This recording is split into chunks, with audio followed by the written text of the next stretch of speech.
साथियों, आज हम आपकी इस वर्कशॉप में आखिरी दिन समूची प्रशिक्षण शाला का सार संकलन करते हुए आपसे संभवतः आखिरी बार बातचीत कर,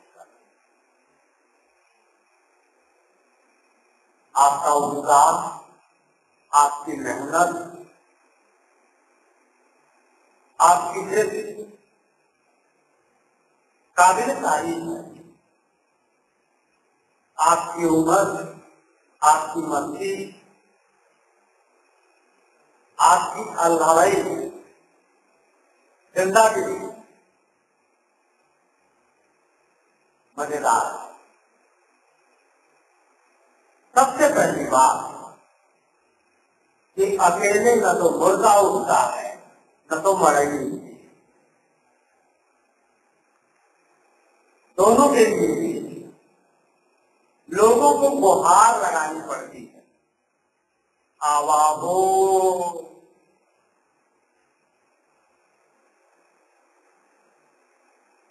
मगर बहुत अफसोस की बात होती है, मैं सीधे विषय पर बात कर रहा हूं कि कल आपका आखिरी सवाल जो था भविष्य के बारे में था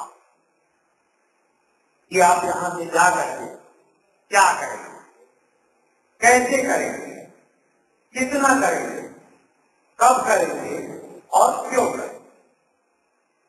सीधे विषय। तो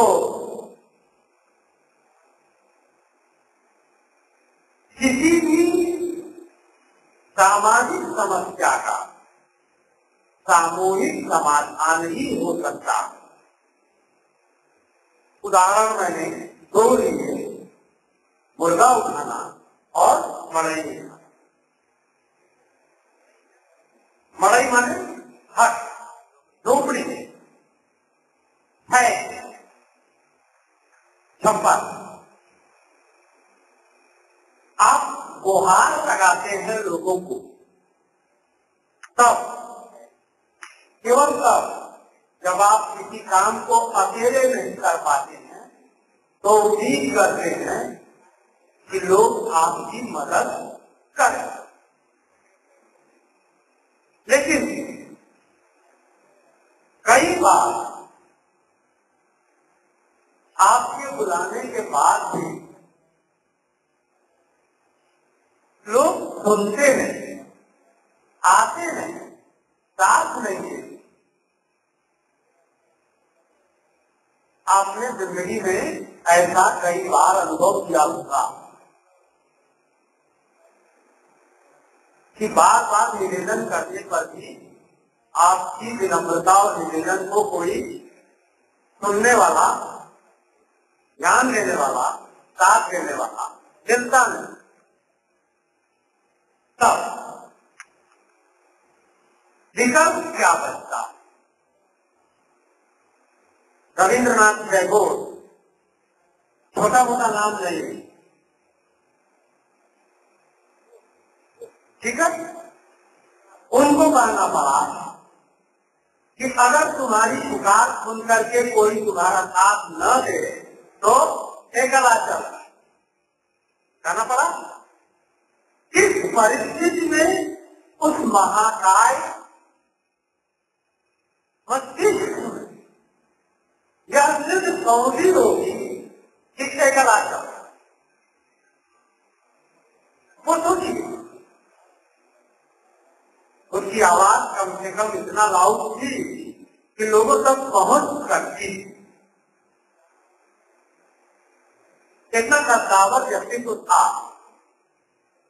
मगर उसको भी करना पड़ा। क्यों?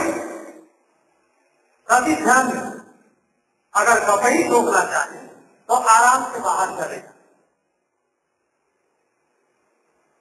जब तक आई टू आई कॉन्टैक्ट नहीं होता मैं बात नहीं करता।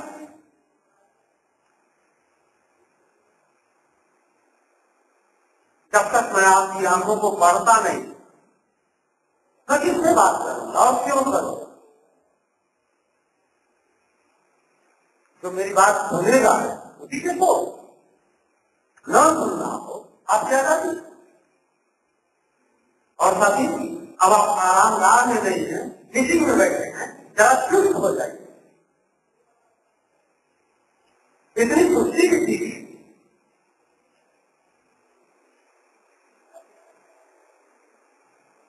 तो मैं अपनी बात की शुरुआत वहीं से करूंगा जहां आज सुबह मैंने कर दिया।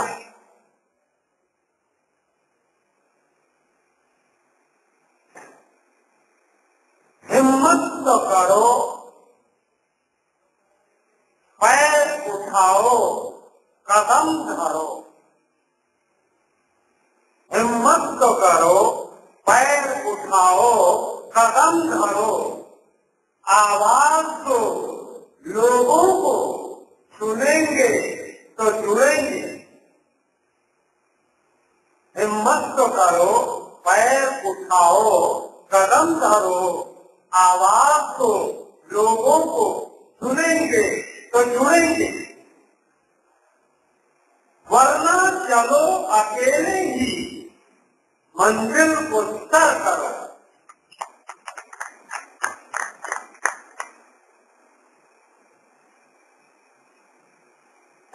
चलो 7 बजे से 10 बजे तक, 10 बजे से 10 तक, उसके बाद भी 10 मिनट बैठिए। किसके लिए और क्यों?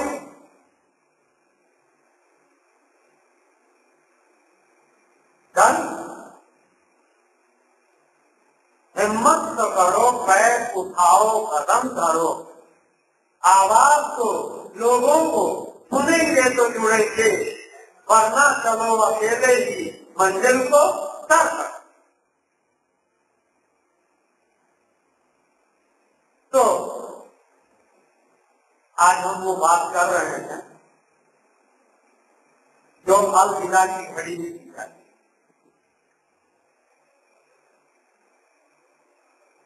कल आपने पूछा था शहीद आजम भगत सिंह के बारे में ढेर सारे सवाल। इक्का दुक्का गांधी जी और नेहरू जी के बारे में सवाल, सुभाष चंद्र बोस के बारे में सवाल। मैंने अभिषेक के कंप्यूटर में वो लिंक फ्रंट पे ही माइक्रोसॉफ्ट वर्ड की एक फाइल में डाल दिया है, जो इन सवालों के उत्तर आपको देगी।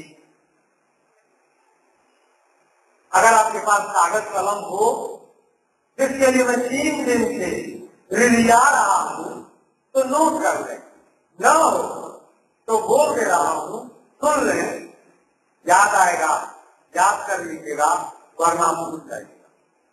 इंफॉर्मेशन एक्सप्लोजन, सूचना विस्फोट के दौर में आप जी रहे हैं, अलर्ट नहीं रहेंगे और कुछ आगे तूफान की तरह गुजरता जा रहा है।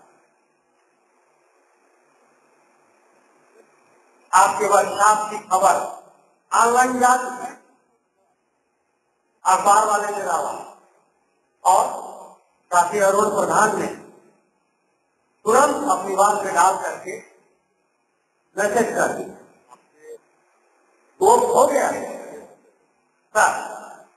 बहुत अच्छे फेसबुक पर मैं बता रहा हूँ 22 साल गिना गया था, लेकिन आज बैठे हुए भी 22 नहीं है। तो जो नहीं है उन तक पहुंचाने की जिम्मेदारी उन्हीं की है जो है। आपके ऊपर दोहरा दायित्व, खुद ग्रहण कीजिए और वाहक की तरह मशाल को अगले धावक तक पहुंचाइए जो आपका साथी हो। Young Azamgarh block YOUNG Facebook पर आपको नहीं, मैं वो लिंक इनको दे रहा हूँ, मुझे जरा मेहनत करें। AZAM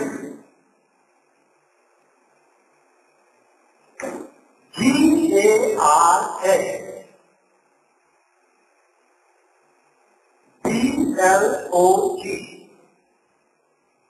आप गूगल में जाएं, यंग आजमगढ़ ब्लॉग सर्च करें, ठीक है। उसमें 150 से ज्यादा पोस्ट हैं और तब वहां मेहनत करें, जो आपको पसंद आए उसको क्लिक करें, पढ़ें। भगत सिंह सबसे बड़े क्यों हुए? क्योंकि सबसे ज्यादा पढ़े। क्यों बड़े हुए भाई? और कोई दूसरा काम करते थे, वो भी खाना खाते थे, सोचते थे आप मस्त कराते, गाना गाते, सबसे बड़े कैसे होगा? क्योंकि उन्होंने पढ़ा। दूसरा काम, उसके लिए मैं आपको दूसरा लिस्ट देने जा रहा हूं। भगत सिंह ने बड़ा होने के लिए जो दूसरा काम किया वो किया लिखा। उनके बाकी साथियों ने लिखने का काम उतना नहीं किया। यशपाल, शिव वर्मा और कोई नाम अक्षय, इसका दूसरा नाम और निकले जो लिखे तो बड़े हो, ठीक है। तो आप लिखिए, कुछ भी लिखिए, अल्लम गल्लम कुछ भी लिखिए, कविता, कहानी, गद्य, निबंध, लेख, प्रतिक्रिया, टिप्पणी, कुछ भी लिखिए और फेसबुक पर मेरे लिंक पर चैट बॉक्स में भेजिए। लिंक लो कीजिए, RIJRISKMR@yahoo.co.in। जब आप इस लिंक को सर्च करेंगे तो एक शेयर का चित्र दिखाएगा, फ्रेंड रिक्वेस्ट भेजेंगे तो आपको एक लंबी सी चिट्ठी पहुंचेगी। उस लंबी सी चिट्ठी को पूरे धीरज से पढ़िए। पढ़ेंगे तो शुरू में क्या करना है उसके बारे में 8 पॉइंट दिखाएंगे और नीचे बढ़ते जाएंगे तो 61 पॉइंट दिखाएंगे। 61 पॉइंट को पढ़िए, बहुत कुछ समझ में नहीं आएगा। जो नहीं समझ में आएगा आप फोन से, चैट से पूछिए, मैं बताऊंगा, समझाऊंगा, ठीक। जैसे बात में अपना लिखा हुआ कविता, कहानी, निबंध, लेख कुछ भी, अल्लम गल्लम, उल्टा सही गलत सही, मात्रा दोष, वाक्य विन्यास दोष, कथ्य दोष, विचार दोष, कुछ भी भेजिए, मेरे पास भेजिए, मैं उसको एडिट कर देगा, सुधारूंगा, काफी जाचूंगा, जांच करके आपको उसी मैसेज के माध्यम से लौटा कहां कहां आपकी गलती थी, क्या उत्तर है, और तब आपका मन करे तो उसको अपने वाल से उत्तर दीजिए। नहीं भी कोशिश करेंगे तो भी कम से कम कहां कहां गलती थी उसे आपको समझने का, सीखने का मौका मिलेगा। उसमें भी अगर न समझ में आए कि किस गलती में क्या गलती क्यों सुधारी गई तो फिर पूछिए कि सर इसमें यह गलती मुझे नहीं समझ में आ रही है, या इसमें क्या है। जैसे साथी ने एक सवाल पूछा कि अगर सामाजिक चिन्ह और चंद्र बिंदु न लगाया जाए तो कोई दिक्कत? बहुत से लोग भाषा में इसका इस्तेमाल करना बंद कर दें। अक्षर न लगाए जाए, फिर बिंदु आधांदोलन के ऊपर आधांदोलन लिखा जाए, ऊपर केवल एक चिट्ठी चिपका दिया जाए, बिंदु हो गया। आम चंद्र बिंदु न लगा के केवल एक बिंदु आगे ऊपर लगा दिया गया, हो गया। तो ये क्यों? तो इसके पीछे भाषा विज्ञान खड़ा। गलत तो गलत है। भाषा का सरलीकरण कंप्यूटर करने वाले न्यूमरिक की दबाने की जहमत उठाने के बजाय रखा आसपास लोग कंप्यूटर ऑपरेटर हो जाए और सारी किताबें आगे चले गए, हर बोल सकती खाते चले जा रहे वैज्ञानिक सर। तो अर्थात लिखना होगा, विरुद्ध लिखना होगा, तो विरुद्ध आधा क्रम और था बना देंगे। हुआ नहीं, संयुक्त अक्षर बनाना पड़ेगा। संयुक्त अक्षर के लिए आपको कैरेक्टर मैथ में जाना पड़ेगा। तो संयुक्त अक्षर का विकल्प निरर्थक, नि र आधा र थ हो जाएगा। कृपा कृपा हो जाएगा, नहीं हो। तो पहले अफसोस की बात यह है कि आपके शिक्षक ने आपकी पीठ में भूकंप की तरह चाकू मारा। उसने आपको तब नहीं सिखाया जब ये सीखने की जरूरत है। दूसरे अफसोस की बात यह है कि भाषा का सरलीकरण करने वाले आपके सामने मानक की तरह खड़े हैं और भाषा विज्ञानी बोलने में मुस्कुरा। अच्छी गीत सुनाई थी, पिताजी मर गई और माता जी आ गया। सब एक लोग मिलने आए। ये सब क्यों असल है? ये आपको जानना चाहिए। अगर कलम काही सीखनी है तो, अगर कलम की फील्ड में आप भगत सिंह के पद चिन्हों पर चलना चाहते हैं तो आपको 2 लिंक दिया, ठीक है। ये बात नहीं है। अगली बात आराम से कर दीजिए। एक ही बात जो करना हो कर,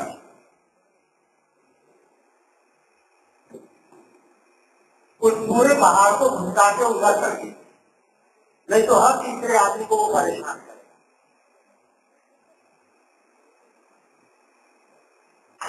जब गढ़ा डाला था तभी मैंने कहा कि इस पे चढ़ के बैठ के मैं फोटो खींचूंगा। बोले नहीं ना, मैं भी टूट जाऊंगा और कुर्सी भी। अब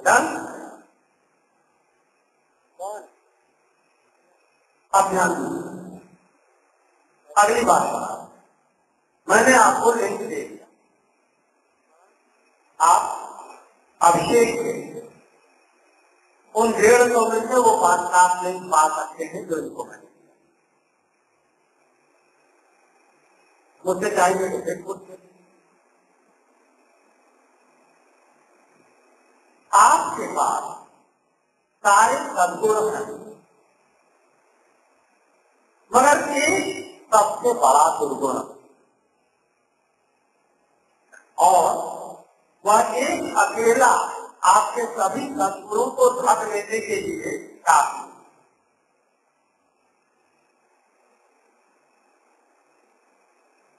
वो क्या है? सूरज को बादल ढक लेता है कि नहीं? चंद्र ग्रहण और सूर्य ग्रहण एक साथी से चर्चा हुई थी कि वक्त दिया जाएगा तो मैं आपको कुंडली विज्ञान का सच बताऊंगा। उन्होंने दावा किया था कि पहले नहीं मानते थे, अब क्योंकि उन्होंने अपनी जिंदगी में भोगा है इसलिए मानने लगे। मैंने कहा नहीं चाहे आप भोग के मान रहे हैं, मैं जानता हूं, मैं आपको आपकी कुंडली में बैठा दूंगा। सच क्या है? सूर्य ग्रहण और चंद्र ग्रहण कौन करता है? सीधे मुद्दे पर विषयांतर नहीं है। राहु और केतु आपका वह दुर्गुण राहु और केतु की तरह आपके समग्र व्यक्तित्व पर ग्रहण लगा रहा है। खड़ी खड़ी रहिए, सीधी बात, सीधा बात। ये कुंडली में ऐसे आयताकार खाना बनाया जाता है, कोने से कोना मिलाया जाता है, सेंटर से सेंटर मिलाया जाता है और एक बर्फी नुमा शक्ल बीच में उभरती है और 12 खाने बन जाते हैं। उन 12 खानों में 3 ग्रह 6 ग्रहों के साथ नामांकित किए जाते हैं। कौन? बोले सूर्य, राहु और केतु। कुंडली बनाने वाला त्रिपुंडधारी पगड़ीधारी पंडित आपके पैसा ले जाए ना ले, मगर उस भोगा पंडित को ये बिल्कुल पता नहीं है कि सूर्य ग्रह नहीं है। सूर्य क्या भाई? प्लैनेट। सूर्य क्या? तारा। तारा। सूर्य क्या है? तारा। उस बेवकूफ को ये भी पता नहीं कि चंद्र ग्रहण और सूर्य ग्रहण राहु और केतु नामक समुद्र मंथन की कथा से निकले हुए काल्पनिक पात्रों के जरिए नहीं होता। अरे वो तो धूप छाव का खेल है। धरती और सूरज के बीच में चंद्रमा आ गया, कौन ग्रहण लग गया? सूर्य। और चंद्रमा और सूरज के बीच में धरती आ गई, कौन ग्रहण लग गया? तो राहु और केतु नाम की कोई चीज है ही नहीं भाई मेरे, जो है ही नहीं, जिसका अस्तित्व ही नहीं है, वह असर क्या डालेगा? जो कल्पना, बोले भूत पकड़ लिया, बोले कौन सा? बोले काश है, बुद्धों को असर पकड़ लेता। तो जब बात आते हैं नौजवानों को, तो जिंदगी भर जो कर्म किए रहते हैं उसमें से छाट के सुनाते हैं, बड़ा अपना वजन बढ़ाने की। अरे फालतू किसके पास समय तुम्हारी बरबर करने की? क्या किनारे बैठो, हम चल। नौजवान, पहली मेरी सलाह है, पहली, अगर आप जिंदगी में कुछ करना चाहते हैं तो बच्चों बुद्धों से मत सीखो। तुमको उल्टा बात बढ़ाते इनकी आंखों पर पट्टी है, सच को नहीं जानने पर शरत नरक का झूठ बढ़ाते ईश्वर अल्लाह तुम्हें सिखा। कब तक किसी बुद्धे की बात न सुनिए न मानिए।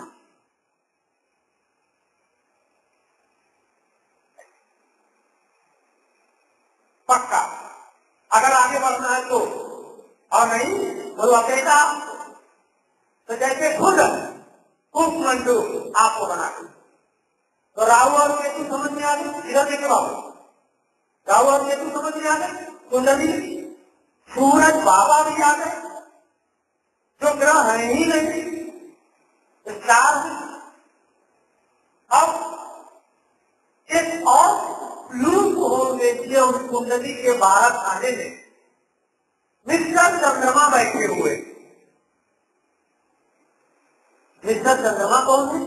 ग्रह, प्लैनेट, कौन है? उपग्रह। तो उपग्रह की अवकाश इस स्टार और ग्रह के बराबर हो जाएगी। बोले घोड़े में काल भुगवाई, बोले मेरी निकाल आप ले देखो तो क्या लाल का मर जाएगी, मर जाएगी। मिस्टर मून, मिस्टर सन के बराबर आपको इफेक्ट डाल देंगे। तीसरा,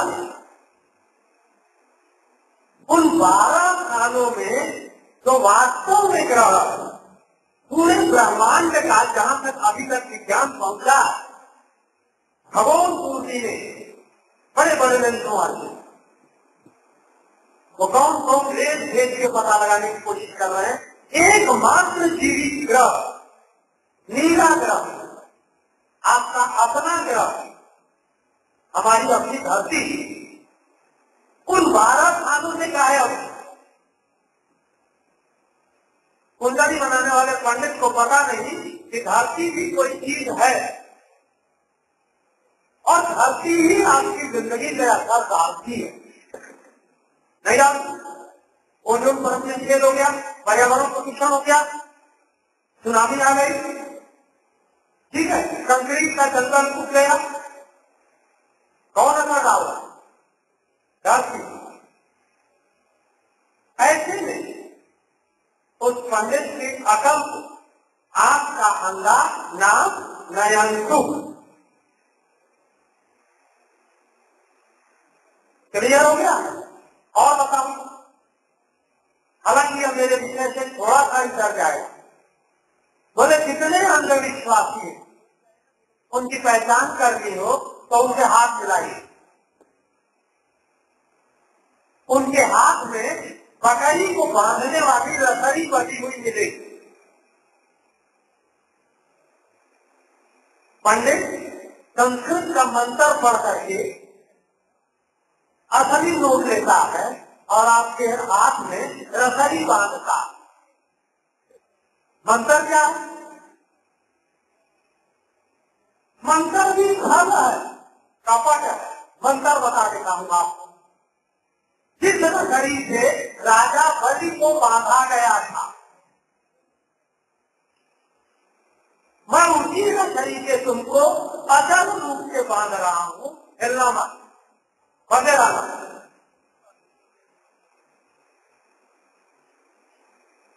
एक चीज सुनेगी, हाथ मिलाते ही वो ऐसे हाथ बढ़ाएंगे, 5 उंगलियों में अंगूठियां और अलग अलग पत्थर दिखाई देंगे। बोले भाई ये तो पहले, बोले क्या बताएं, वो ग्रह है ना, सीधे इन पत्थरों के माध्यम से इफेक्ट करते,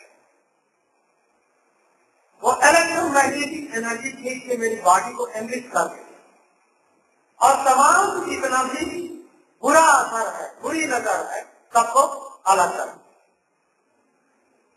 अरे मेरे को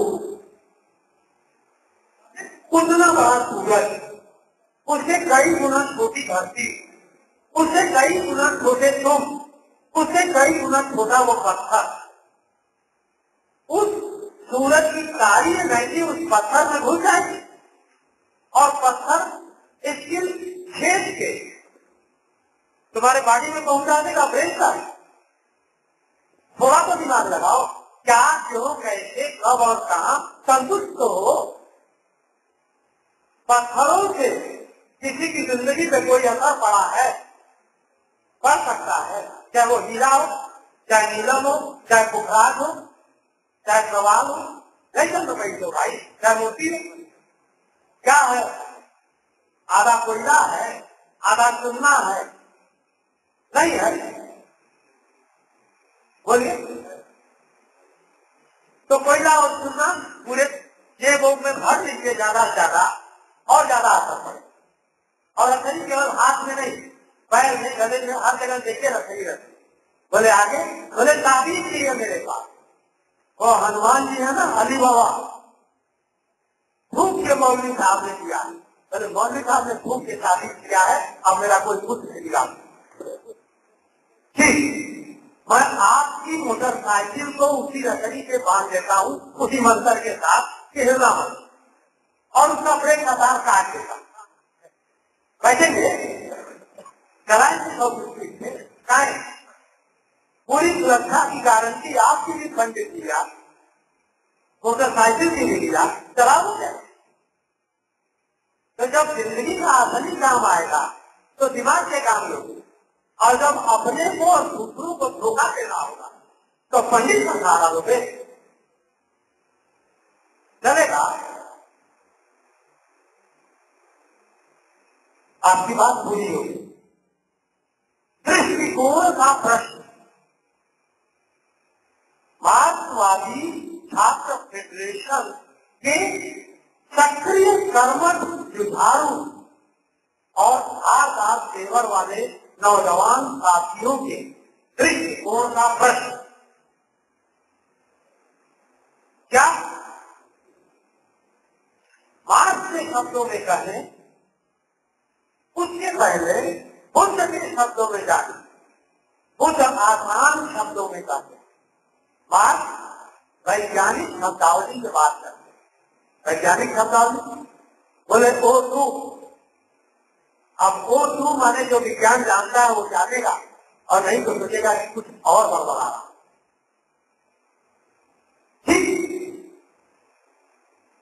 बुद्ध कहते हैं कि किसी बात को तभी मानो जब तुमको वो सही लगे।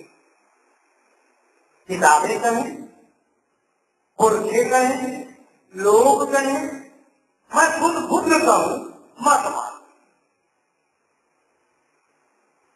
मार्क्सवाद कागज में लिखा हुआ नकली कठिन शब्द जैसा कुछ नहीं, वह जीवन का विज्ञान है।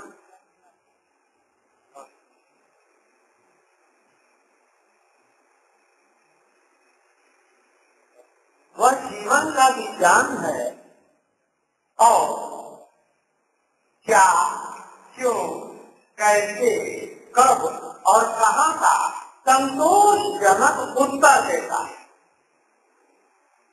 कल मैंने ताले और चाबी का रूपक गढ़ा था, बिंब दिया था आपको। वो ऐसी मास्टर की उसने बनाया तो हर ताले में फिट हो जाती। मैंने आपसे कहा ना, कोई सवाल पूछिए, जवाब मैं दूंगा। मेरा नाम मिस्टर सलूशन है।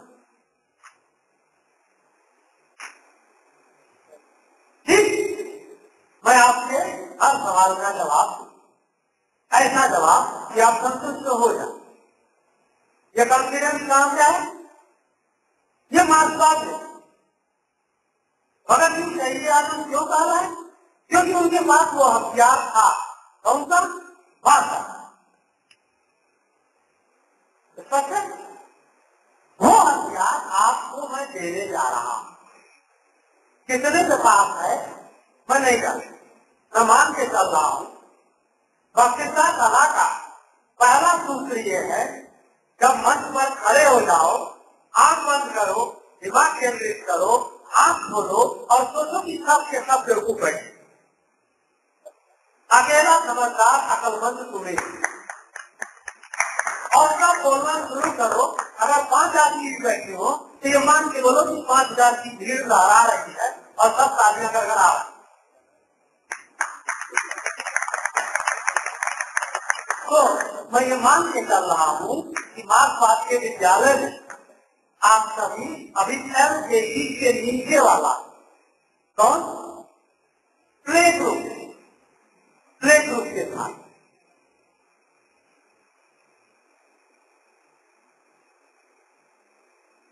बहुत ध्यान से मेरी बात सुनेंगे। मेरे पास वो व्हाइट बोर्ड भी नहीं है जो बातचीत को 3D में बना देता। केवल स्वयं, हाथ और आपके कान और आंख, इतने से ही हमको यह विज्ञान पढ़ना। विज्ञान लैब में दिखाने की चीज होता है, करके सुनाने की कहानी नहीं है। इतना कठिन काम आप मुझसे कितना गोली के सहारे करवा कर पाऊंगा तो यश कहिएगा, नहीं समझ में आएगा सुन लो। अब जब 7 मिनट हो चुका रहेगा मुझे बोलते हुए तो बताइएगा इसको रिस्टार्ट करना पड़ेगा, ठीक है भाई? मार्क्सवाद का एक नाम है मार्क्सवाद, क्योंकि इस विज्ञान का आविष्कार मार्क्स ने किया था। वाद इसको इसलिए कहते हैं जिसको अंग्रेजी में आइडियोलॉजी कहते हैं। वाद माने गांधीवाद, गांधीइज्म, मार्क्सवाद, मार्क्सिज्म, ठीक, आइडियलिज्म, आइडियोलॉजी, और इस तीनों में अंतर। विचार माने थॉट, विचार माने थॉट, आइडिया। कोई एक विचार आया, कौन आपको आइडिया देगा, क्या आइडिया है सर्दी वाला विज्ञापन वाला, वो थोड़ा सा और लंबा हुआ, आपने कहा मुझे एक विचार आया, मैं आपसे विचार विमर्श करना चाहता हूँ, विचार विनिमय करना चाहता हूँ, अपने विचारों को आप तक संप्रेषित करना चाहता हूँ, आपको बोध कराना। हाँ, बोले उसके ऊपर जब चला जो लोक मान्य हो गया, लोगों ने मान लिया, उसको कहते हैं वाद, भौतिकवाद, आध्यात्मवाद, गांधीवाद, क्लियर। मार्क्सवाद का असली नाम द्वंद्वात्मक भौतिकवाद है। द्वंद्वात्मक भौतिकवाद, भाई डिस्टर्ब नहीं करें प्लीज, चाय दोबारा गर्म हो जाएगी, ये बात दोबारा नहीं मिलेगी, अभी थोड़ा काम कर ले रहे प्लीज। वैज्ञानिक भौतिकवाद इसका दूसरा नाम है। पहला नाम क्या बताया? मार्क्सवाद। दूसरा नाम क्या बताया? द्वंद्वात्मक भौतिकवाद। तीसरा नाम वैज्ञानिक भौतिकवाद। चौथा नाम वैज्ञानिक दृष्टिकोण। क्लियर? अब इनकी अंग्रेजी बता के आपको बोल करना कोई मतलब नहीं, जिसको जानना होगा वो अलग समझना। तो द्वंद्वात्मक भौतिकवाद के हिसाब से, वैज्ञानिक दृष्टिकोण के हिसाब से, बुद्ध के उस तरीके से WH टाइप क्वेश्चन क्या, क्यों, कैसे, कब और कहां, जब हम दुनिया को देखने समझने की कोशिश करते हैं तो हम पाते हैं कि कोई भी काम इसलिए होता है क्योंकि उसकी कोई वजह हो। और आध्यात्मवादी दृष्टिकोण से भी जब हम देखने की कोशिश करते हैं, दुनिया को समझने की कोशिश करते हैं, अंधविश्वास के दृष्टिकोण से भी, तो भी हम यह पाते हैं कि कोई भी काम तभी होता है जब उसकी कोई वजह हो। वैज्ञानिक दृष्टिकोण में यह कार्य कारण संबंध सीधे सीधे होता है। बोले मैंने इनको एक झापड़ मारा, इन्होंने मुझको दो झापड़ मार दिया, सीधा। अंधविश्वासी आध्यात्मवादी दृष्टिकोण से, परंपरागत दृष्टिकोण से कार्य कारण संबंध त्रिकोणात्मक होता है। बोले मैंने इनको एक झापड़ मारा, इन्होंने दो को एक झापड़ मारा, तुमने अपने बगल वाले को एक झापड़ मारा, मैं बाल बाल बच गया। ठीक? बोले आप गरीब हैं, धीरूभाई अंबानी अमीर है। वैज्ञानिक दृष्टिकोण सीधा कार्य कारण संबंध बताएगा कि आप मेहनती और ईमानदार, और वह सबक और चोर। आध्यात्मवादी दृष्टिकोण बताएगा कि आपने पिछले जन्म में बुरा काम किया, इस जन्म में भोग रहे हैं, और उसने पिछले जन्म में अच्छा काम किया, तो पेट्रोल चुराने से लेकर के और मुल्क चुराने तक। तो दोनों के बीच एक अदृश्य सत्ता ईश्वर की सत्ता, भाग्य की सत्ता अंधविश्वासी दृष्टिकोण से आके बैठा। वैज्ञानिक दृष्टिकोण उस अदृश्य सत्ता को किनारे रखा था। सीधे आपने सामने क्या वजह है बता? मैं बीमार था, अरे इन्फेक्शन हुआ है, बीमार था, एंटीबायोटिक लूंगा तो ठीक हो जाऊं, और यहाँ घरवाने जाऊंगा तो और बीमार पड़ जाऊंगा। बोले बीमार पड़ गए, बड़ी विचित्र बीमारी। बोले क्या गए? बोले चीनियों के यहाँ पहुंच गए, पंचर कर दिया, साइकिल को पंचर करने के बोले और पकड़े, और पंचर करके इनको बोले बोलो दौड़ पाओगे? इन्होंने कहा और बैठे। तो जितने आंख पर पट्टी बांधे हुए लोग हैं, अंधे अंधाई खेल दिया तो को पढ़ंत कबीर लिखते हैं। अंधे ने अंधे को रास्ता दिखाया, कहां पहुंच गया? पहले अपने पीछे वाला भेड़िया लगा, एक भेड़िया गई गड्ढे में, पीछे वाली सब गिर चुका है, चलती चली जा, जाओ तुम भी जाओ, सब गड्ढे, पूरा देश गड्ढे, पूरी दुनिया गड्ढे।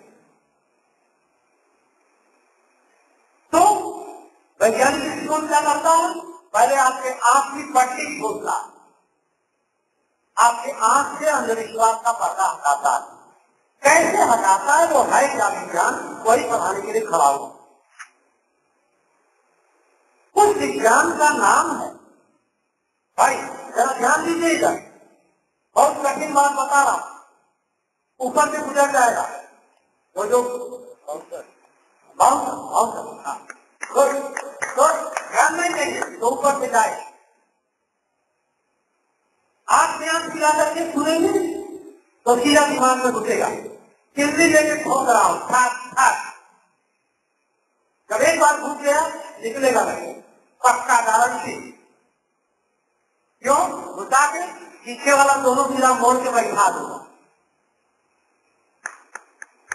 अब क्रांति का विज्ञान, परिवर्तन का विज्ञान, समाज में हस्तक्षेप का विज्ञान, मानवता की विकास यात्रा का विज्ञान, हमारे कल आज और कल को हमारी मर्जी से बदल देने का विज्ञान। जो होता है वह होने दो, या मौत ही कदम है, अब वह होगा तो हम जानेंगे। इन शब्दों में जीवन है, वह विज्ञान क्रांति का विज्ञान। जब लोग वास्तव भौतिकवाद को मानवता के इतिहास पर आरोपित करते हैं, लागू करते हैं, तो उसका नाम थोड़ा सा बदल जाता है, उसका नाम हो जाता है ऐतिहासिक भौतिकवाद। ये सारे लेक्चर ऑनलाइन उपलब्ध, डाउनलोड करके संडे के लेक्चर आपको उपलब्ध। जंगाजपुर ब्लॉग से जाएंगे, आपको लिंक मिलता चला जाएगा। यूट्यूब में जाएंगे, जो लेक्चर वाली सर्च करेंगे मिल जाएगा। तो समझा?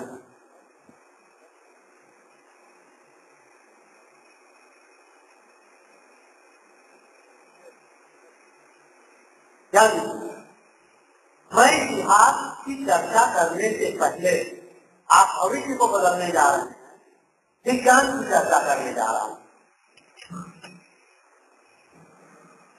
One divide into two, द्वंद्व बने दो पहलवानों का पट्टी का पट्टा, द्वंद्व बने आमने सामने दो पहलवान हाथ मिलाए और जिसके गड्ढे में जोर रहा उसके सामने वाले को सेवा, इसको कहते हैं द्वंद्व। द्वंद्वात्मक यानी यह विज्ञान मानता है कि हर चीज में दो पहलू होते हैं। बोले उदाहरण दीजिए, बोले ले लीजिए, हाथ बढ़ाइए, सामने देता हूं। हर चीज में दो पहलू, मैग्नेट किससे बोला भैया? तो नाथ और साउथ, बोले बिजली बोले दो, ठंडा और गर्म। बोले एटम, बोले कितना चार्ज, बोले न्यूक्लियस में प्लस, और जो परिधि में घूम रहा है माइनस, इलेक्ट्रॉन और प्रोटॉन। क्लियर हो गया?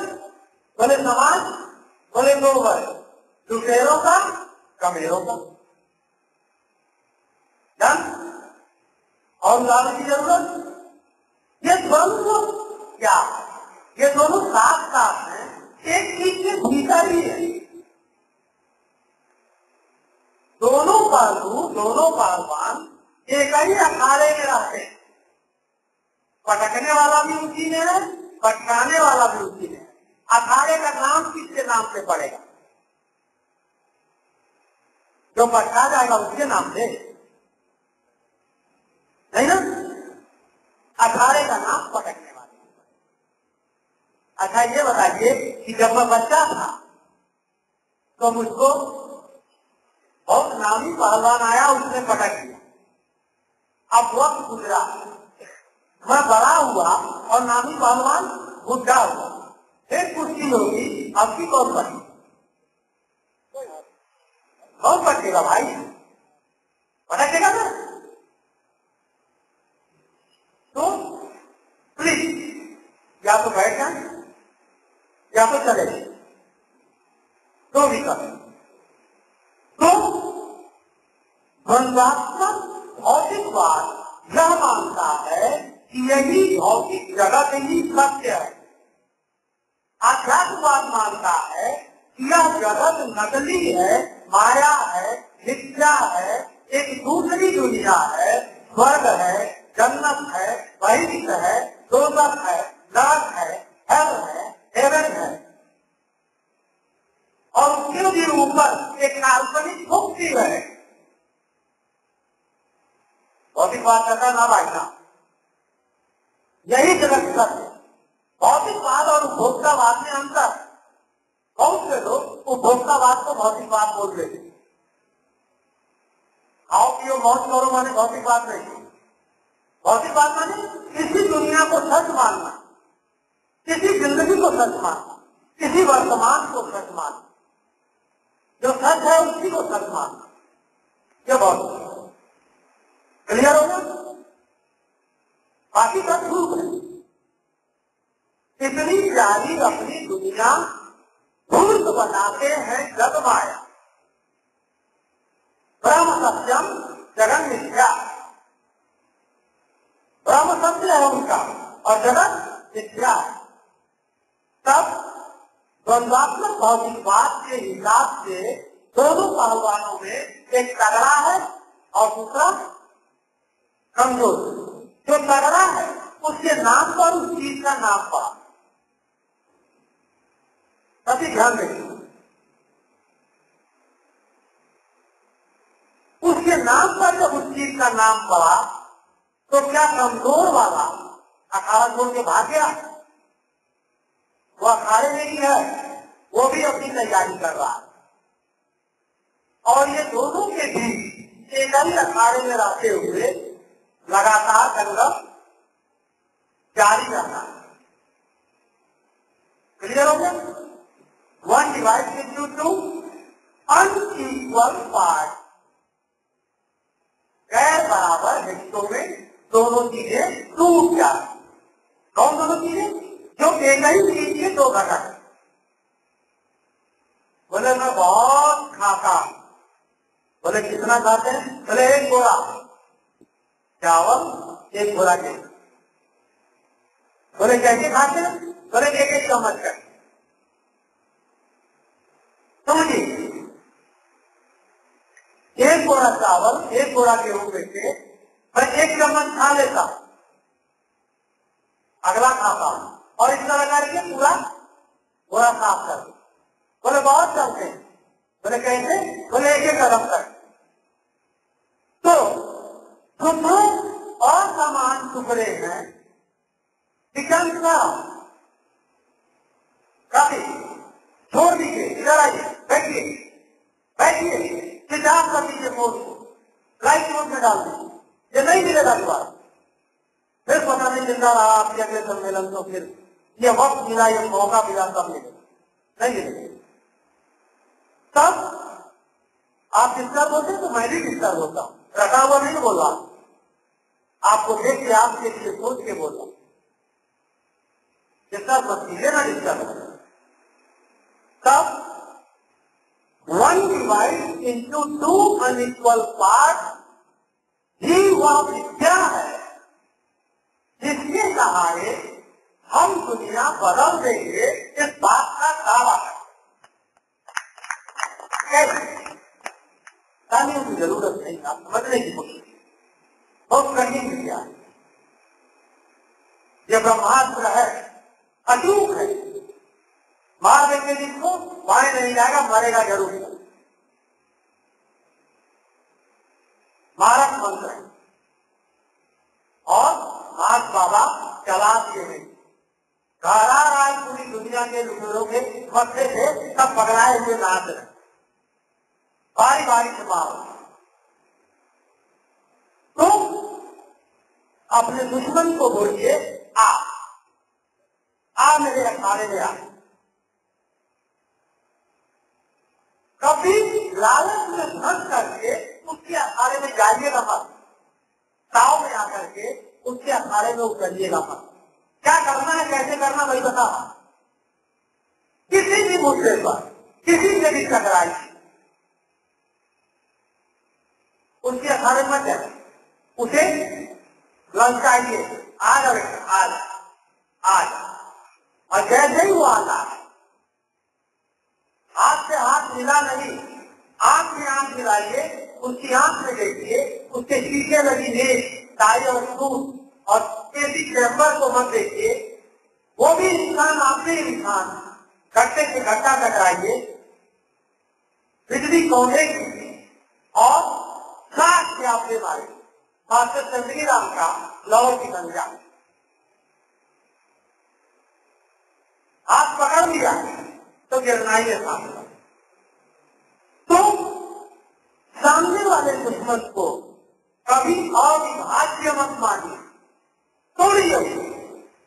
1 divided into 2 कैसे, बराबर टुकड़े नहीं, अनइक्वल पार्ट। क्लियर है?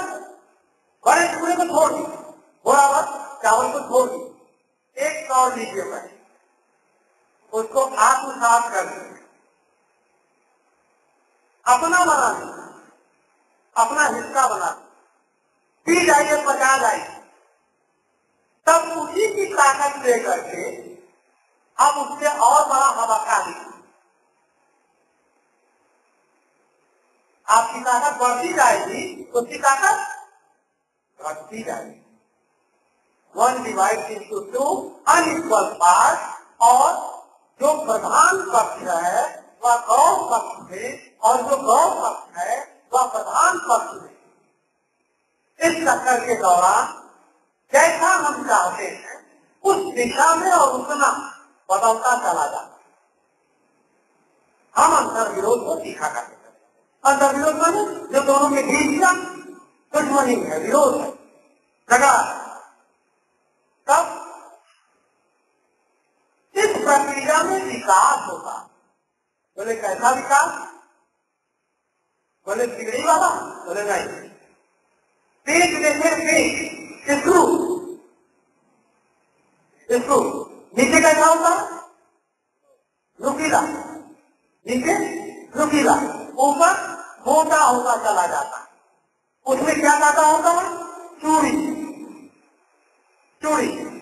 उसमें से कोई चूड़ी जंजीर की कड़ियों की तरह किसी बिंदु पर मिली होती है नहीं ना? ऊपरी मथे में चूड़ी पकड़ करके देखे चले जाके वो चूड़ी नाचते नाचते नाचते नाचते और होती होती होती होती होती केंद्रित बिंदु में बदल जाता। क्लियर हो रहा? माने उस चूड़ी का जो आदि है, जो अंत है, दोनों के बीच में कोई लिंकिंग पॉइंट, ठीक है? विकास की यात्रा में आप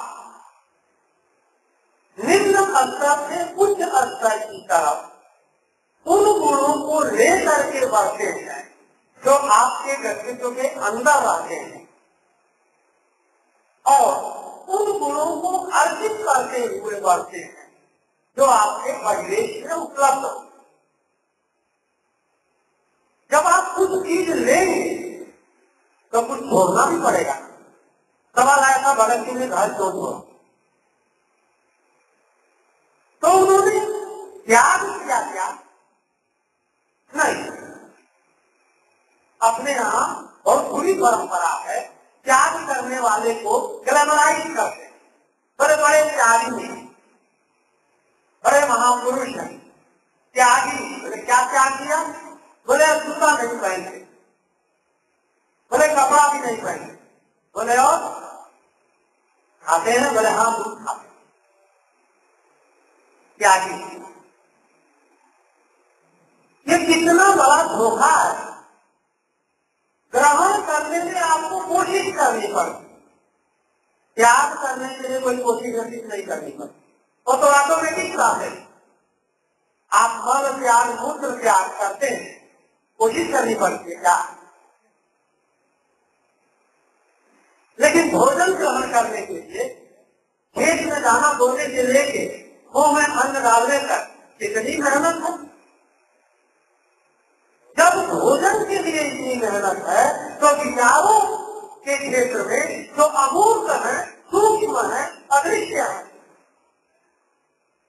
उनको आत्मसात करने के लिए, पुराने विचारों का त्याग करने के लिए कोई मेहनत करने की जरूरत नहीं पड़ती।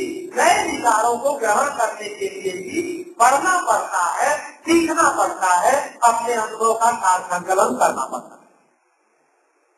जो आप कर रहे हैं क्या कर रहे हैं? ठीक है। जो आपने अभी तक सीखा था उसका क्या कर रहे हैं? त्याग कर रहे हैं। जो अभी कर रहे हैं वो क्या कर रहे हैं? नए विचारों का ग्रहण कर रहे हैं। तो ग्रहण करने वाली कोशिश प्रयास है, ज्ञान के लिए कोई प्रयास नहीं करना। ठीक।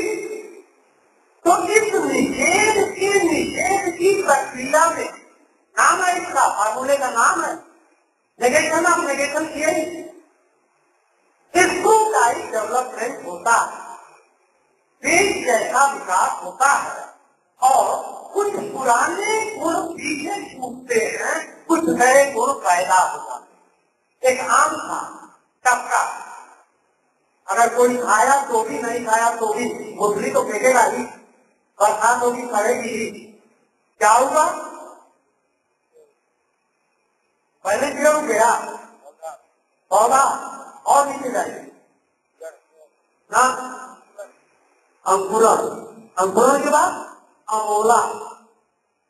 नाम सुने अमोला? नहीं सुने? हाँ, चूरन का नाम नहीं थी, आम के पेड़ के छोटे बच्चे का नाम। जैसे सांप के बच्चे का नाम कपोला, वैसे आम के बच्चे का नाम अमोला। आप समझ गए?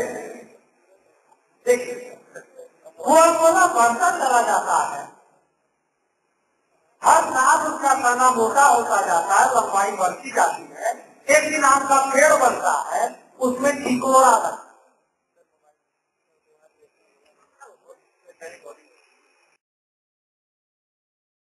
अब चल रहा है? हाँ, जब आम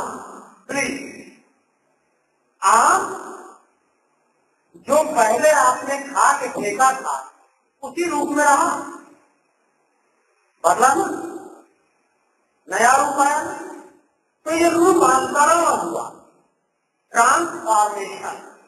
और रूपांतरण के दौरान जो आम का आमत्व था, आम बना था, क्या बदल गया? हर हालत में वो आम था ना। पेड़ काट के पेड़ भी बना दिया, बोले किस चीज की लग रही है ना? तब निषेध का निषेध, प्लीज तो कंसंट्रेशन, निषेध का निषेध कुछ नए गुणों को अर्जित करते हैं, कुछ पुराने गुणों का त्याग करते हैं। इस ट्रू टाइप डेवलपमेंट में दो चरण आते हैं। कैसे आ गए? उदाहरण पानी का ले लें। 0 डिग्री पर वो पानी ठोस था, आपने लकड़ी लगाई, भगोने में बर्फ डाला और गर्म किया, 100 डिग्री तक वह द्रव था। उसके बाद वह गैस हुआ। तो ठोस से द्रव और द्रव से गैस में जमने वाले जिस्म और उबलने वाले जिस्म के बीच में जो पानी लगातार गर्म हो रहा है, 10 degree, 20 degree, 40 degree, 80 degree, 99 degree, तब तक लिक्विड है। तो दो चरण है इस विकास यात्रा में। एक का नाम है परिमाण में परिवर्तन, मात्रा में परिवर्तन। दूसरे का नाम है गुण में परिवर्तन। एक धीरे धीरे लगातार जारी रहता है, दिखाई नहीं देता। आप जिससे रोज मिलते हैं आपको लगता है जैसा कल था वैसा याद है, लेकिन जिससे आप 5 साल बाद मिलते हैं लगता है कितना बदल गया। जो रोज बदल रहा है वो आपको दिखाई नहीं दे रहा, वो परिमाण में परिवर्तन। ठीक है, क्षण प्रतिक्षण, दिन प्रतिदिन अनवरत सतत परिवर्तन की प्रक्रिया में होने वाला रूपांतरण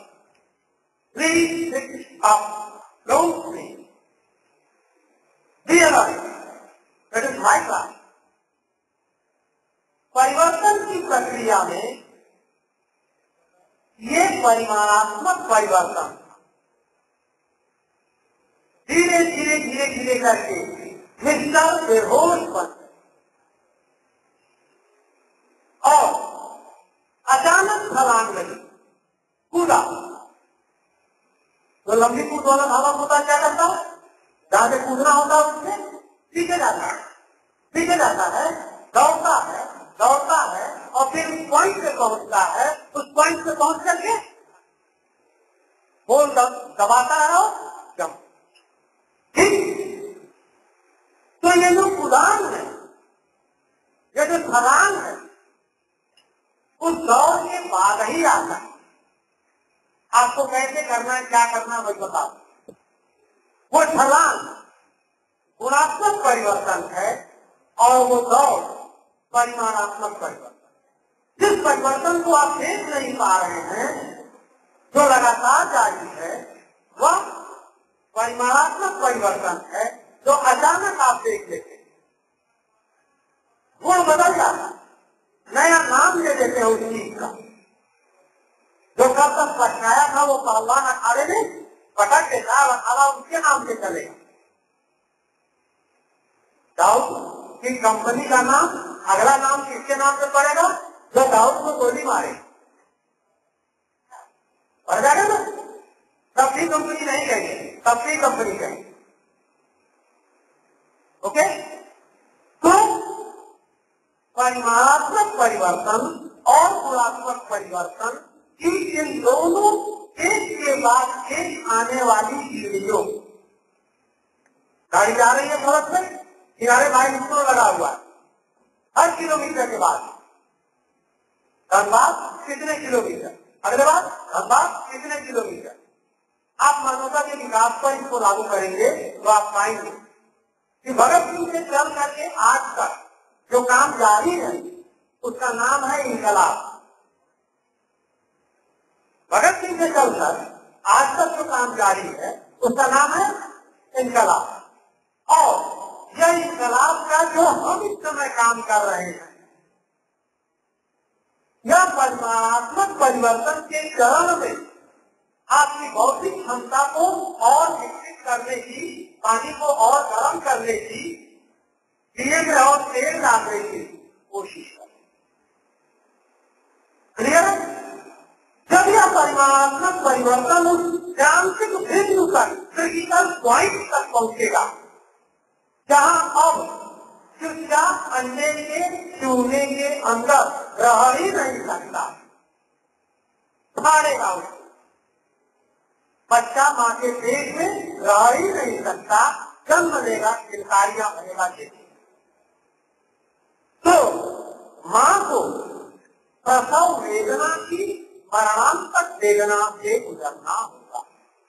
पीड़ा, क्रांति, जिसे हम क्रांति कहते हैं, जानते हैं, समझते हैं, इस चीज को लोग नहीं समझते, केवल उसी को समझते। बच्चा माँ के पेट में बड़ा हो रहा, उसको लोग नहीं समझ पाते, लेकिन जब जन्म हो गया तो धैर्य बजाई जाती है। क्लियर? तब घोषणा हो जाती है। अब गोला धूप से धूप का गोला कटता है और सोनी पर कब्जा हो जाता है, धूप में इंकलाब हो जाता है। ठीक? तो वो घटना, वो छलांग, वो क्रिटिकल पॉइंट, वो क्रांति चिन्ह जहाँ पहुंच करके मानवता लगातार दौड़ती हुई प्रगति पथ पर, प्रशस्त प्रगति पथ पर धावन करती हुई, हर करती हुई पेशियों के साथ मानवता का महाकाय महापुरुष आज कबीराई साम्यवादी समाज व्यवस्था से दास व्यवस्था, सामंतवाद व्यवस्था, शुरुआती पूंजीवादी व्यवस्था, आज की साम्राज्यवादी नव आर्थिक उपनिवेशवादी व्यवस्था का दौड़ता चला आ रहा है। अगली छलांग मारेगा समाजवादी, क्रांति होगी। भगत सिंह, आज का भगत सिंह 1931 के भगत सिंह की तरह से आंखी पर नहीं चढ़े, पक्का गारंटी। आज का भगत सिंह जीत करके, समाजवाद का सपना जीत करके अपने उन बलिदानी गुरखोर शहीदों के चरणों में समर्पित कर देगा जिनको देखते हुए उन्होंने पसीना और खून बहाया, लाठियां और गोलियां खाई, फांसियों के फंदे चूमे। आज का भगत सिंह हारने और शहीद होने नहीं जा रहा, वो निश्चित तौर पर विजेता होने जा रहा। अब हारेगा दुनिया का दुश्मन, मुद्रा राक्षस, अंतिम दुश्मन मानवता का टिक्का, जिसको आदमी ने गढ़ा था अपने काम में आसानी के लिए कि मैं तुमसे लूं, तुम मुझसे लो, एक वोट तुम न ढो, एक वोट मैं न ढो, कुछ बीच में ऐसा माध्यम बना दिया जाए, आप कामर्स के ढेर सारे लोग इतना जानते। विनिमय का वह माध्यम मनुष्य का स्वामी बन बैठा, अमूर्त दुश्मन, आपके बेडरूम से लेके आपके ब्रेन तक, आपके मेंटल मेकअप तक, आपके पर्सनैलिटी तक। क्या? अपना सपना मनी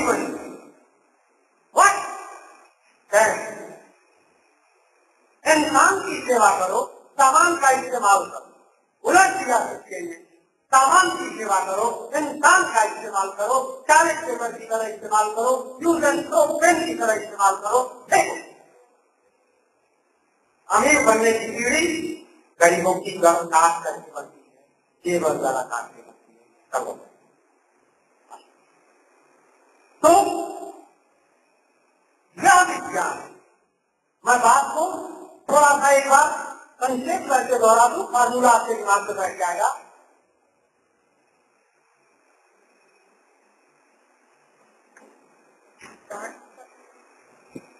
इसका नाम है द्वंद्वात्मक भौतिकवाद। इसका अर्थ है यही दुनिया असली दुनिया है। इसका अर्थ है हर चीज में दो पहलू होते हैं। इसका अर्थ है उन दोनों पहलुओं में एक प्रमुख होता है और दूसरा गौण होता है। इसका अर्थ है कि जो गौण पहलू है वह प्रमुख पहलू है और जो प्रमुख पहलू है वह गौण पहलू में बदलता ही है, रूपांतरित होता है। और रूपांतरण की प्रक्रिया में टिश्यू टाइप डेवलपमेंट होता है। उस डेवलपमेंट में कुछ चीजें पीछे छूटती हैं, कुछ नई चीजें आती हैं, लेकिन मूल धारा वही चलता रहता है। और इसमें दो चरण आते हैं, एक का नाम है परिमाणात्मक परिवर्तन, दूसरे का नाम है गुणा।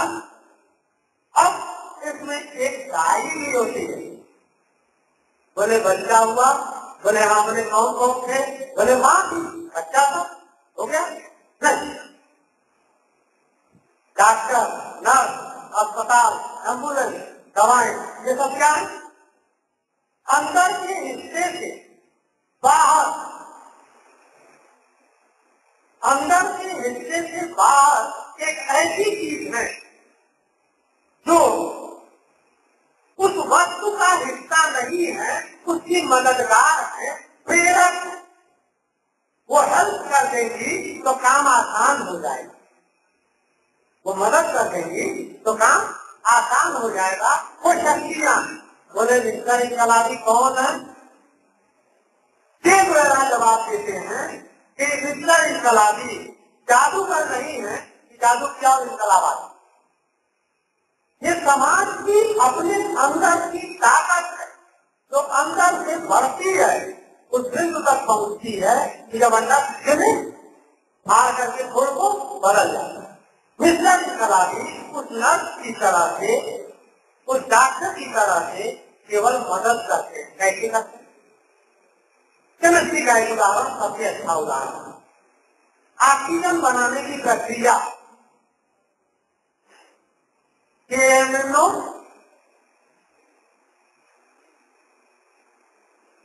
प्लस मैंगनीज डाई,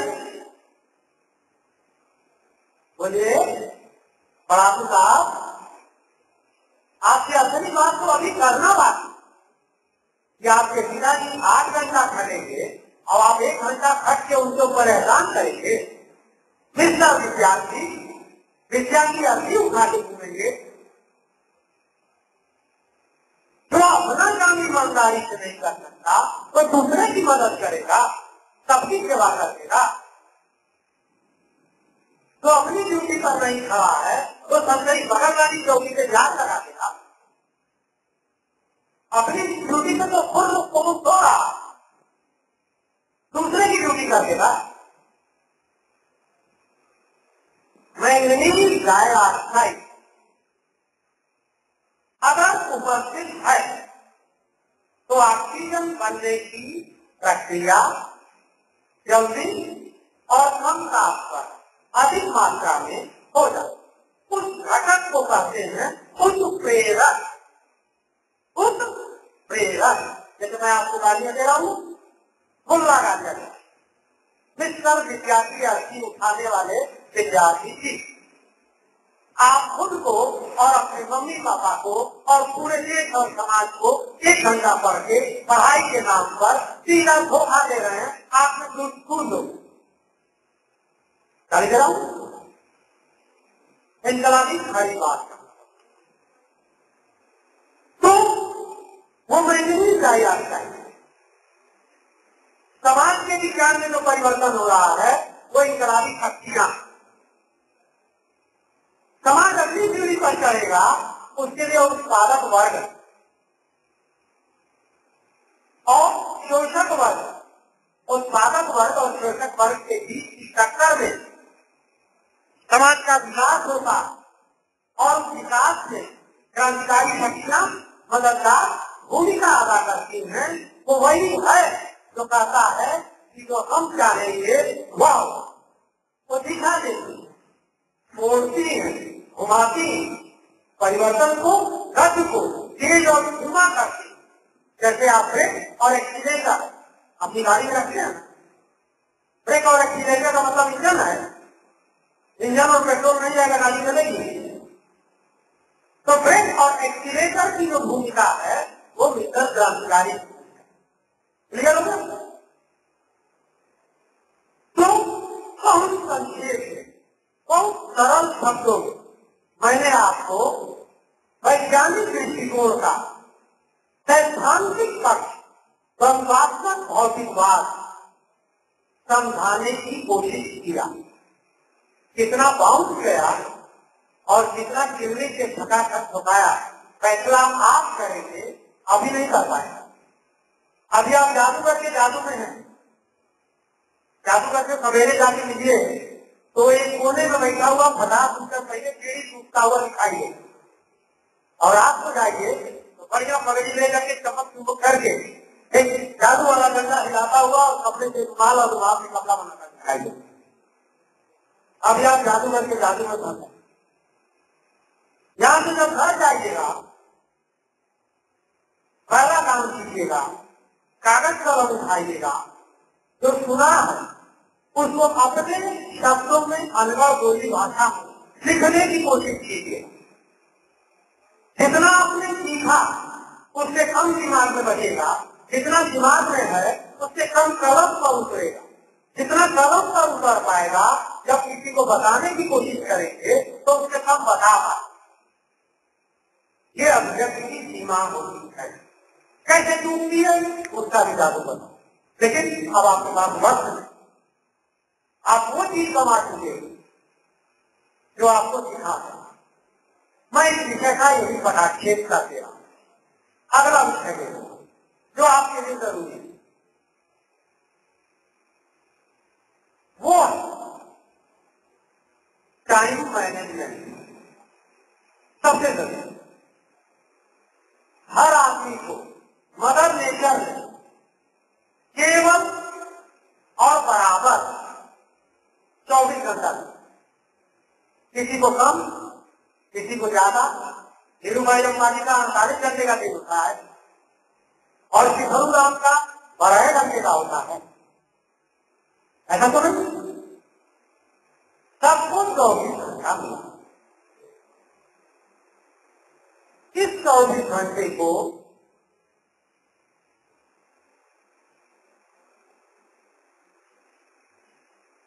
हम 3 टुकड़े में तोड़ सकते। पहला टुकड़ा काम का वक्त। हमने 72 घंटे की गणना किया, 5-6 घंटे में निकल गए, बाकी घंटा कहां गए? पहला टुकड़ा टाइम ऑफ प्रोडक्शन, उत्पादन काल।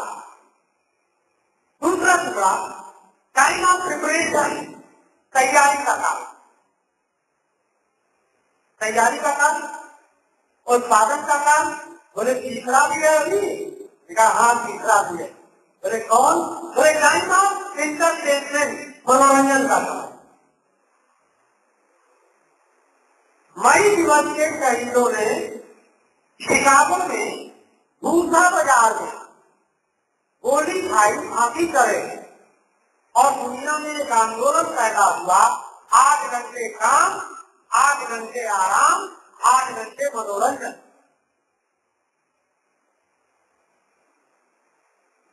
क्लियर?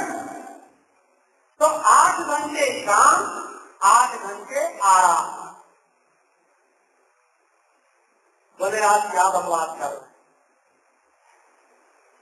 8 घंटे आराम मिलेगा, 8 घंटा सोने देंगे मुझको? नहीं दूंगा, बिल्कुल नहीं दूंगा। आप नौजवान हैं, आप स्वस्थ हैं, बच्चे को ज्यादा सोने का हक है, बीमार को ज्यादा सोने की मजबूरी है। बुढ़े को नींद ही नहीं आनी है, बेहतर नहीं होनी है। कल पशु गोली खाएगा तो सो जाएगा, बेहोश होकर तुम लो।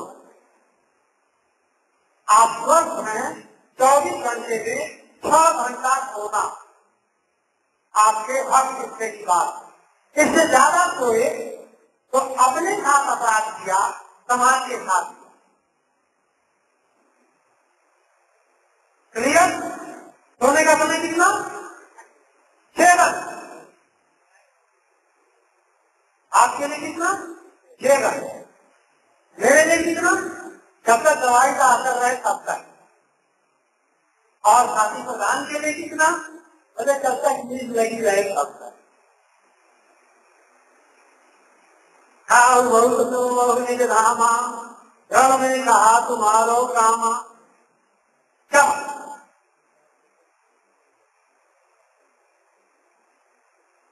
रण है ना, जीवन संग्राम है ना, तैयारी करनी है ना, जीतने की तैयारी कब करेंगे? 1 घंटा पढ़ के बाहर मिस्टर कॉम्पिटिशन। बोले क्या बनेंगे? बोले कलेक्टर। बोले क्यों बनेंगे? बोले करोड़ों में घूम पाएंगे। बोले पढ़ते कितना घंटे हो? बोले 1 घंटे। बोले तब आप मेरी तरफ हकीकत बन।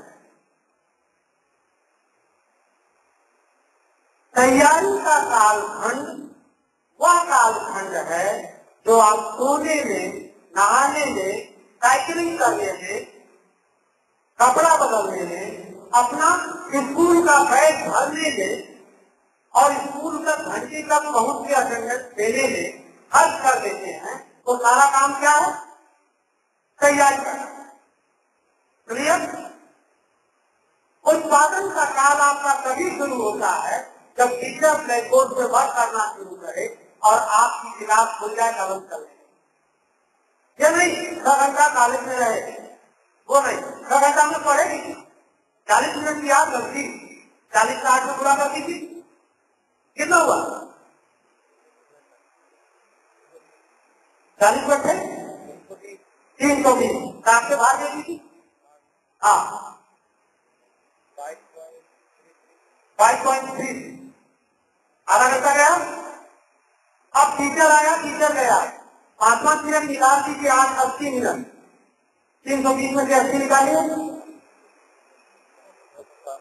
240, 7 से भाग दीजिए, 4 घंटा दिया, समय 6 घंटा, पढ़े 4 घंटा। तब जब हर घंटे में हर टीचर ने पूरे मन से पढ़ाया और आपने मन से पढ़ा, तो उत्पादन का काल वही ठोस काल है जो आपने खर्च किया। उसके अलावा सारा काम किससे चला गया? तैयारी के साथ। बोले उसके अलावा क्या चाहिए?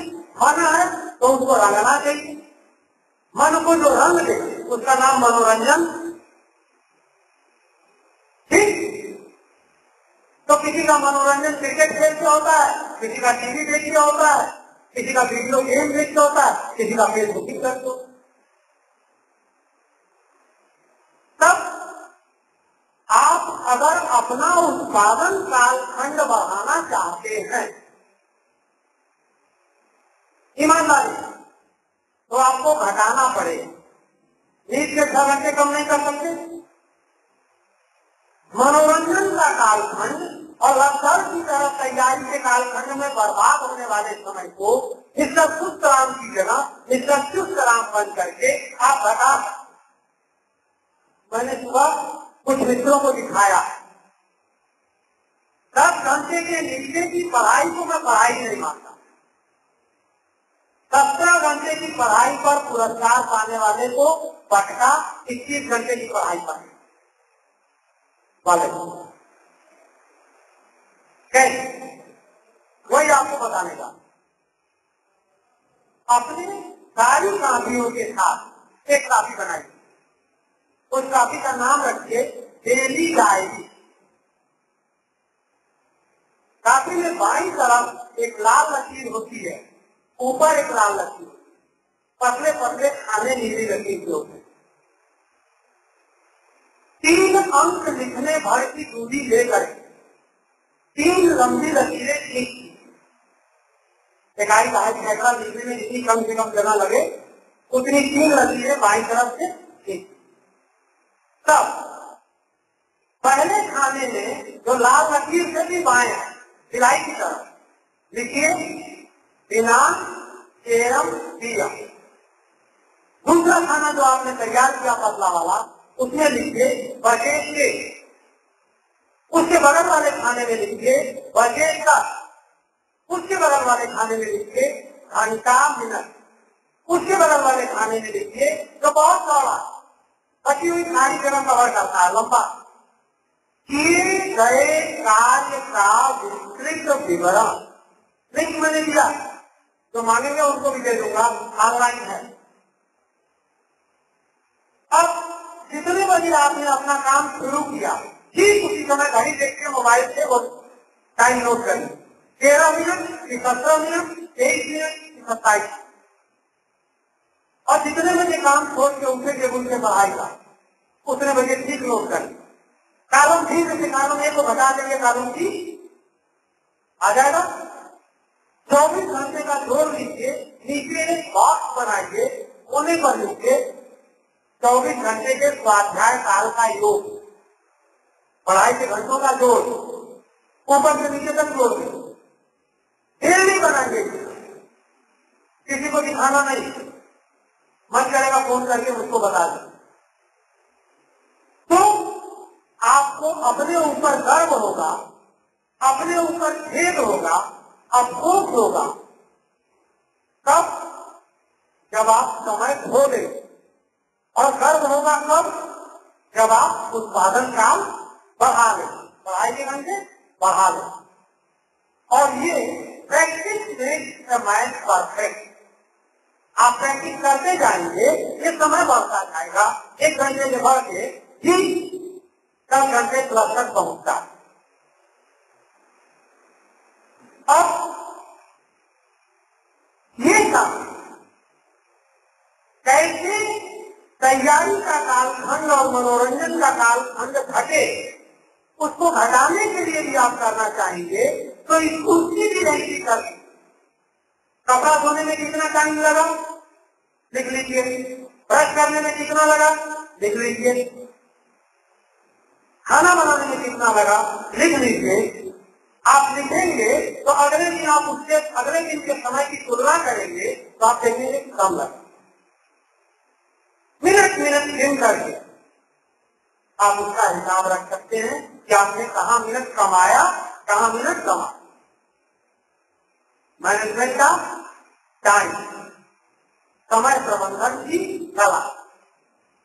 और संक्षेप शासन, पिताजी आज करके काम करते हैं तो कम से कम आप भी आज करके काम करें। उनका कोई भी पेशा हो, आपका पेशा तो पढ़ा। अब उस पढ़ाई में भगत सिंह कल आपको पढ़ा चुके कि केवल अपना कंपटीशन की तैयारी मत कीजिए। बोले क्या करते हैं? बोले IAS की तैयारी करते हैं। बोले क्या पहनते हैं? बोले क्या पहनते हैं। बोले और क्या करते हैं? बोले 2 बजे रात तक जागते हैं, खूब सिगरेट पीते हैं, टहलते हैं और अड्डा मारते हैं। बोले किस चीज का? बोले जीने का।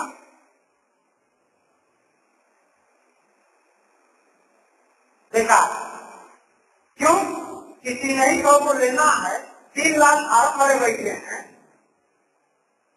2,99,000 और 700 लोग अपनी किस्मत ठोकते हुए प्राइवेट स्कूल के मास्टर बन जाएंगे या कोचिंग स्कूल चलाने लगेंगे कि मैं IAS नहीं बन सका, अब मैं IAS की तैयारी कर रहा हूं।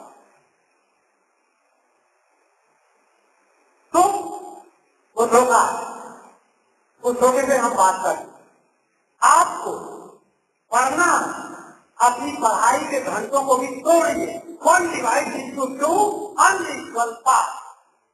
मेन हिस्से को अपने कोर्स को दे दे, आपकी आजादी कितना बड़ा हिस्सा लेके दे दे। मगर मेरे प्यारे दोस्त, अपने शहीद आजम भगत सिंह को भी एक छोटा सा टुकड़ा दे, 1 घंटा, आधा घंटा, 1 पन्ना, 1 किताब, कुछ पढ़िए। भवानी प्रसाद मिश्र लिखते हैं, कुछ लिख के तो, कुछ पढ़ के तो, जिस जगह जागा सवेरे उस जगह से बढ़ के। अगर आप उस जगह से पीछे आके सोए तो दिखता है आपको, आपके तेवर को, आपकी धार को, आपकी जवानी को, और अपमान है आपके मां के उस दूध का जिसने सपनों के साथ आपके शरीर को जन्म। जिन आंखों में सपना मर जाता है मेरे दोस्त, वहां से मुर्दा हो। सांस लेने का मतलब जिंदगी नहीं, आंखों में चिंगारियां पहुंचनी चाहिए, सपने उमड़ने चाहिए।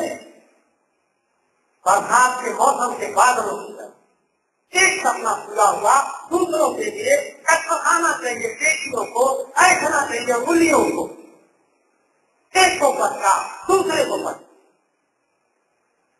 आओ मेरे हमारे याद पटकाए ना जाओ। ये तेवर, ये धार आपके अंदर कब आएगी? जब आप इन किताबों को पढ़ेंगे, कम से कम भी पढ़ेंगे तो ये आंख खोलेंगी, दिखाएंगी, दिखाएंगी, आपके कान में फुसफुसाएंगी ईसा मसीह की शक्ति। ईसा मसीह के हाथ जोड़ने चिल्ला हो गए, उसकी कान में रहने शरीर पे रखा है। बोला खुदा बाप इनको माफ कर दो, बेकारे हैं, नहीं जानते क्या है।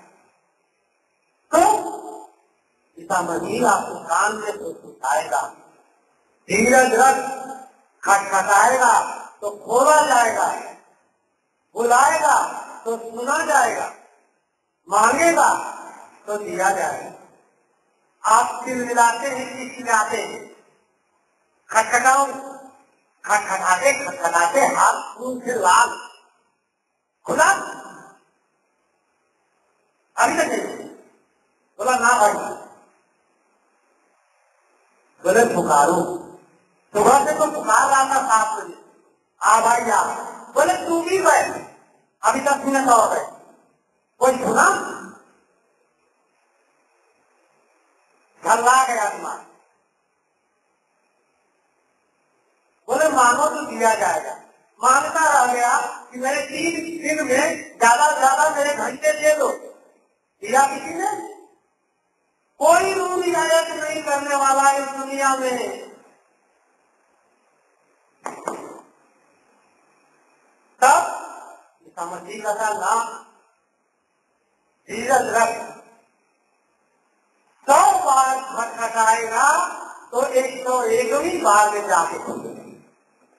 धीरज की सीमा होती है और भी धीरज, अधीर होने वाला तो अपने पराजय पत्र पर स्वयं हस्ताक्षर कर देगा।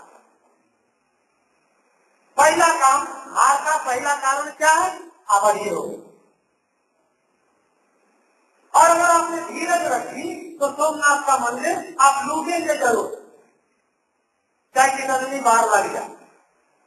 हर बार में सिपाही मरेंगे, तलवारें टूटेंगी, घोड़े घायल होंगे, खजाना खाली होगा और फिर भी टूटेगा, लेकिन दूर दूर जाके फिर खड़ा हो जाए, 4 बार बाद फिर लेके आएगा।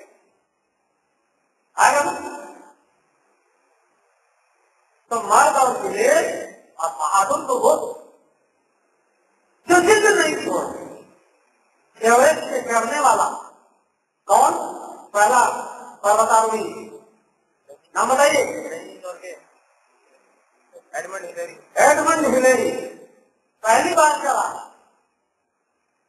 नहीं चल पाया, लौट आना, नीचे खड़ा हुआ, पलट के देखा, बोला mister Everest, you are not going to grow more and I shall become with more energy and hit you again.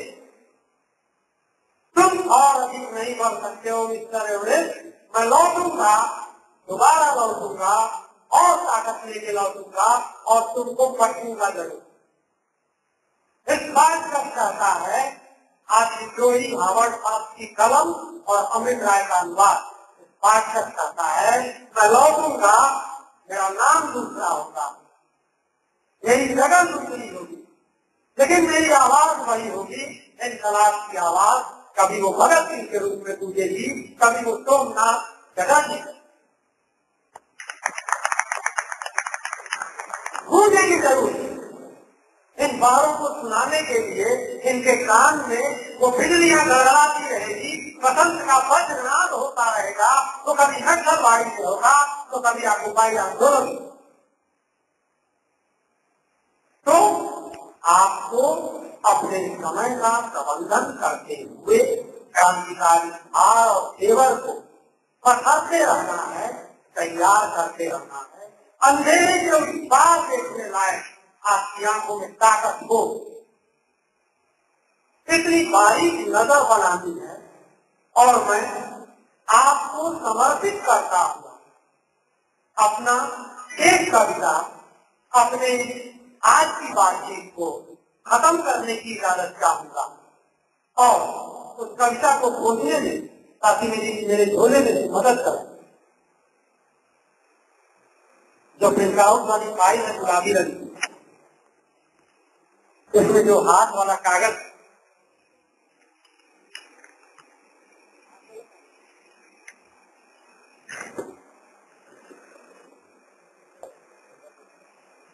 आपके लिए ये कविता है,